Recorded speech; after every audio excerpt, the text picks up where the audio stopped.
Right, we'll soon be back match fishing. If you want to win your first match back after lockdown, follow my advice today and hopefully that'll help you achieve that.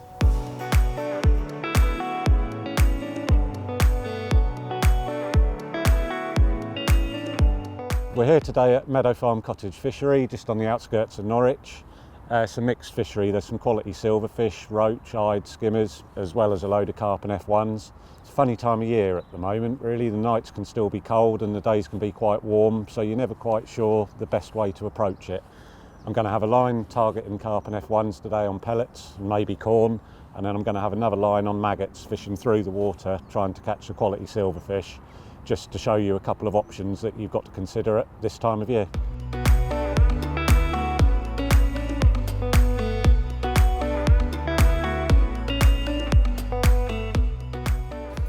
Right, the crucial thing to consider at this time of year is depths. We've got the days slightly warmer now, but still cold nights, so probably the most important thing to consider is what depth you're fishing in. Today we're fishing a 16-metre snake lake. I want two spots. I want one to target the carp and one to target the silverfish. I'm having a plumb up across now, and we've got a good depth across. We've got probably 3.5 foot tight to the far bank. That at this time of year I'm happy to fish in. If it was 6 inches deep I wouldn't even consider fishing tight across, but with that depth of water over there, that's where I'm going to target carp. We all know they like to hug the far bank, and I'm happy that that's deep enough. The other thing I want to do is give myself a maggot line to target the eyed and the big roach and silverfish.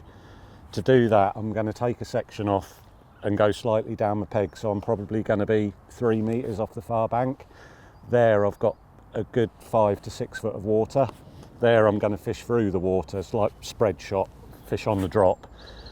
But what might happen is we might end up catching carp there, in which case I'll bring my pellet line further away from the bank, just targeting 2 different areas and 2 different depths. Should hopefully show us where the fish are happy to be.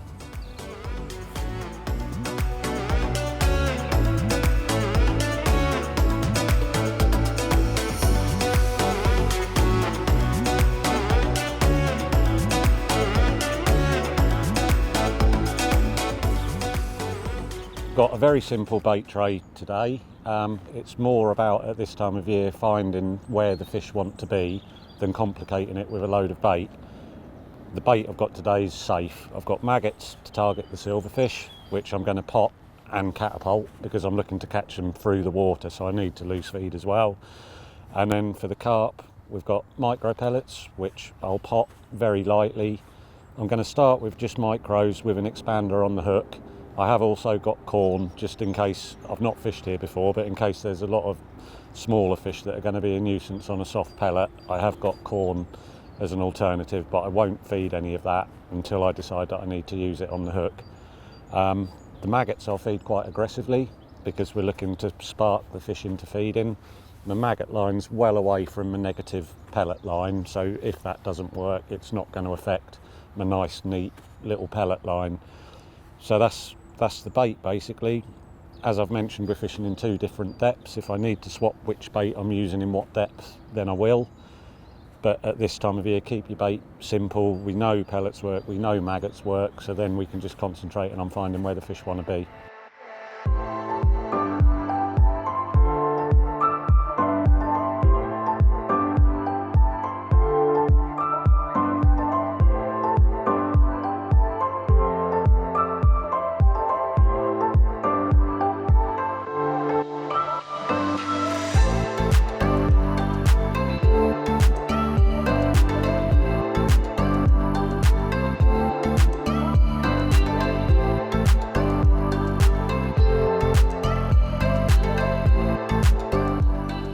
Right, about 5 minutes into the session, first little fish from the maggot line, beautiful little F1. So that's a good start. We'll keep feeding, keep fishing and see what comes along.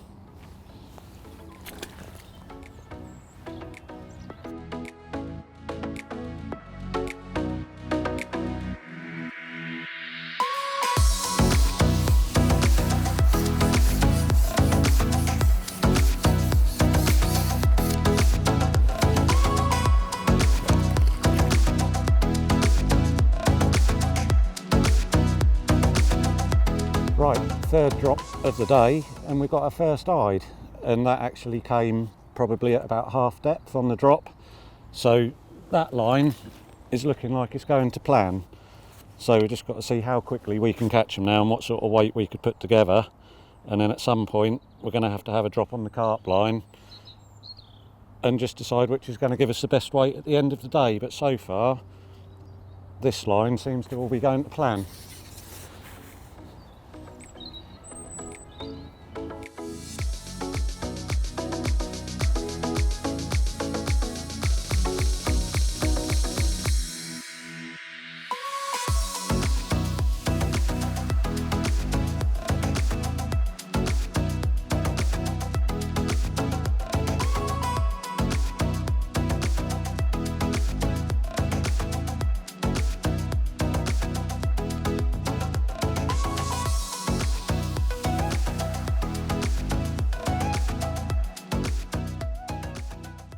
So to give you a little update of what I'm thinking now is we're half an hour into the session and I'm catching a fish a chuck. Mainly eyed. I've had one small carp about £2 and some little F1s and roach and rudd. If I caught like this, which I think I would for the whole match, I might have £35. The fact that the fish are active and feeding and I have caught a carp and a couple of F1s on this line makes me think that I can catch carp now. So although I'm catching fish a chuck, I want to win the match and not just win my section or frame. So I'm pretty confident I can catch carp now. What I'm going to do, because the silverfish are feeding so confidently there, I'm fishing 14.5 metres, I'm going to start a line by hand now at sort of top kit +2, where if I can catch them there, if I can't catch carp, it'll be that much quicker. And the way they're feeding so aggressively, not confident, but I'm hopeful that I can probably catch them a lot shorter. So if my carp line fails me or it needs a rest or whatever, if I can catch them at 5 metres instead of 14.5, that'll be so much quicker. Onto the carp line. I've got a size 16 MXC1, a 6mm expander. I've just got a simple bulk and 2 droppers on this rig because we're not looking to catch through the water, just get it down. I've obviously fed that initial pot of micros at the start, so now I'm just going to sprinkle a few more micros in each chuck. Like I said, I'll start on expander, but if the small fish become a nuisance, then I will introduce a bit of corn and fish corn on the hook. But all the time now remembering that I'm feeding that shorter line by hand quite aggressively with maggots.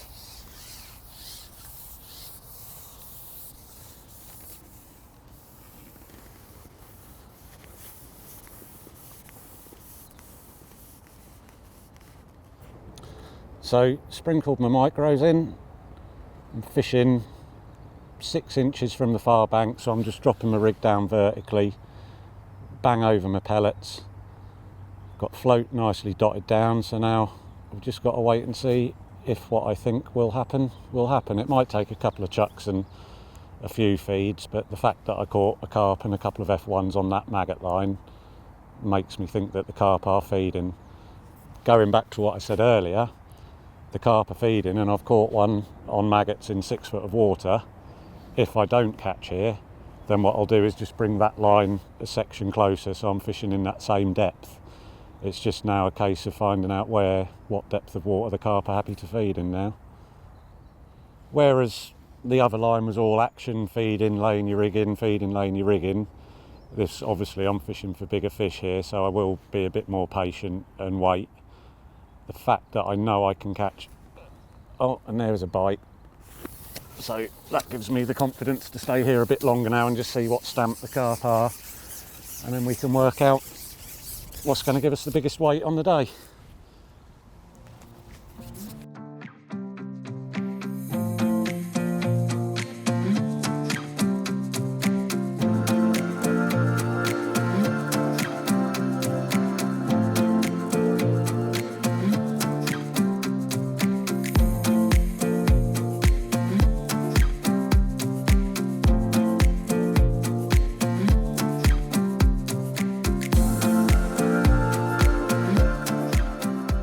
So after a positive start, catching eyed and an odd carp and everything on that maggot line like I thought we would, and it happened. I've now had 20 minutes on the line tight across with pellets and then corn for nothing but still the odd eyed. So what I'm going to do now is, as I mentioned earlier, this time of year is all about finding the depth. I'm going to forget this line now. I'm not saying I won't go back on it later and as the light changes or the temperature changes, but the fact that I caught a carp and a couple of F1s on that deeper line, what I'm now going to do away to the other side is feed some pellets and corn at that same depth that I caught a couple of fish on maggot. I won't carry on feeding that line across. If I decide I want to try it again later, I'll just start afresh. So I'm now going to have a plumb around at that same depth that I caught a carp at and find an area away from where I have been fishing and feed that. I've still been feeding those maggots on that short line. So I'll prep my carp line in the deeper water, then I'll have a drop short and see if I can catch the eyed really fast there. Failing that, I'll then start loose feeding my maggot back at my original line at 14 metres, and then we'll drop on my new carp line and see if I can catch a carp there.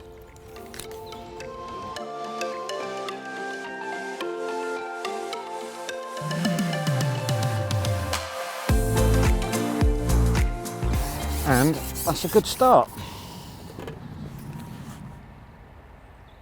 And I think it's a carp. So what that's done straight away is shown us that the carp are happy in this depth of water, because it's the same there as it is at 14.5 metres. So I'm fairly confident now of catching carp on that new line that I've just fed with the pellets and corn, but if I can catch them here on maggots, even better.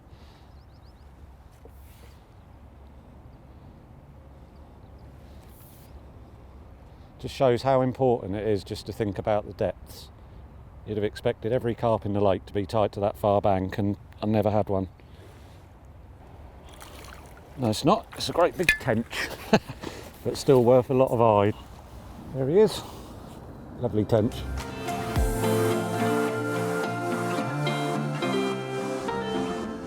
I'm happy now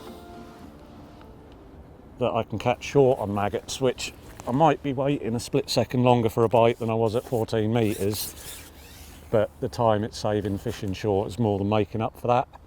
I just need to find a line now where I can nick an odd carp, so we'll stay here for a little bit longer, put some more weight in the net, and then try and find the carp that we'd need to probably win the match.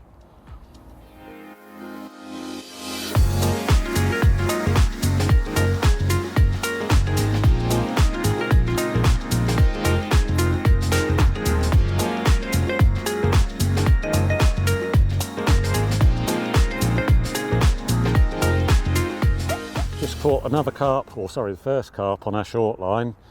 So again, this is all pointing to the fact that that depth, the same depth that I've got on a top kit +2 and at 14 metres, is the depth that the carp want to be in. So I'm fairly confident that my new pellet and corn line might be worth a few carp. But while I'm still getting bites, that's 2 bonus fish I've had on this line now, that carp and a big tench, plus an eyed and a smaller tench. So I'm putting weight in the net again now. So I'll stay here for a minute. I can always, if I think the time's come to refeed that new line before I go on it again, if I'm still catching here, I can feed that again before I actually go on it. But while I'm putting weight in the net on this line, it's absolutely perfect. Catching everything on maggots, tench, just had that carp. So at the moment, switching the maggots from over there to here is really paying off.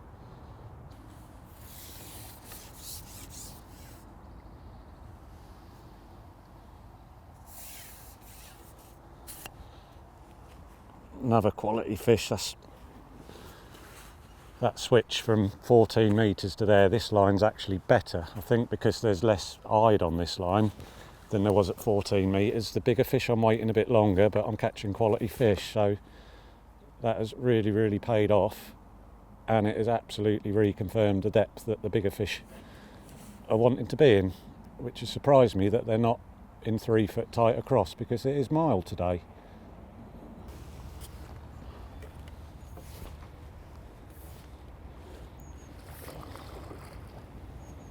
Much bigger fish.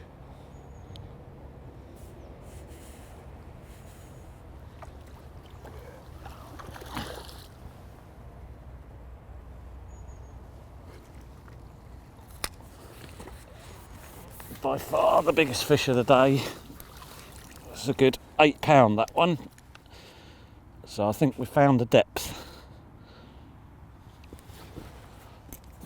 Lovely fish.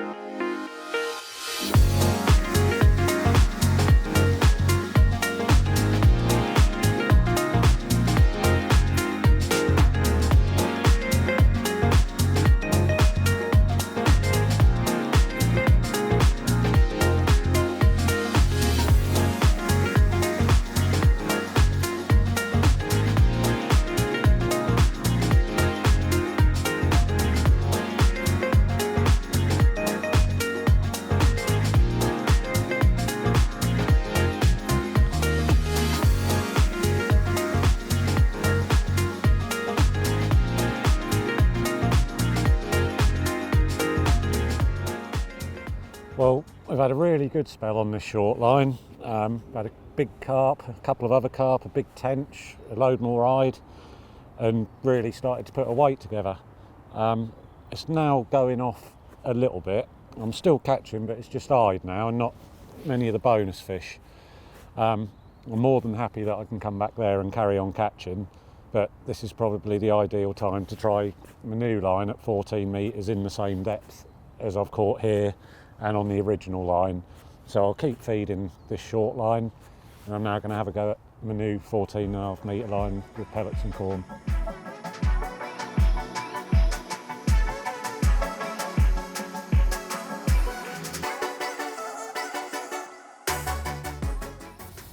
Well, we've now had half a dozen drops on the new pellet and corn line, and other than one little F1, all we've had is more eyed. So we know we were in the right depth that time. So now we realise that they're not wanting, or the carp aren't wanting, pellets or corn. Obviously we've had 3 or 4 carp and a couple of big tench on maggots. So I think the time now is to come back on that short line, which I've been feeding, except that we're not going to catch on pellets and corn, and we're just going to have to plough through the eyed and other fish and get an odd bonus carp in with them. We'll still put a big weight together. I mean, I'm catching on that short line with the odd bonus carp that we've caught. You're probably looking at 60-70 pounds, so that'll still put us in with a shout on a day like today. The only thing I will do, or not necessarily, if that line starts to slow down, we know maggots is the way forward, we know what depth we want to fish in, so I'll start another line at 13 metres with maggots straight in front of me, which will put us in that same depth, but it's just that one section quicker and not shipping at angle at 14.5. So that'll be the only other thing now I would do probably. We'll see how we can carry on the short line, and if it starts to go, then I'll feed that new maggot line.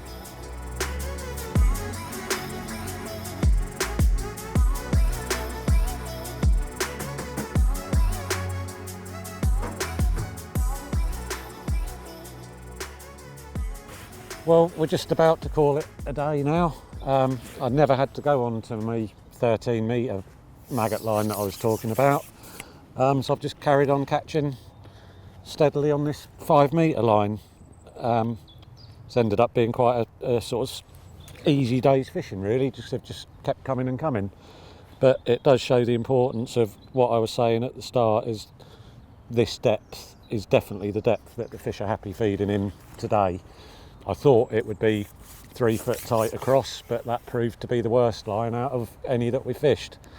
So yeah, always make sure you set up a couple of rigs for a couple of different depths, and as I have today, give yourself a couple of bait options as well. Right, going to call it a day now. Let's ship this in and we'll have a look at what I caught.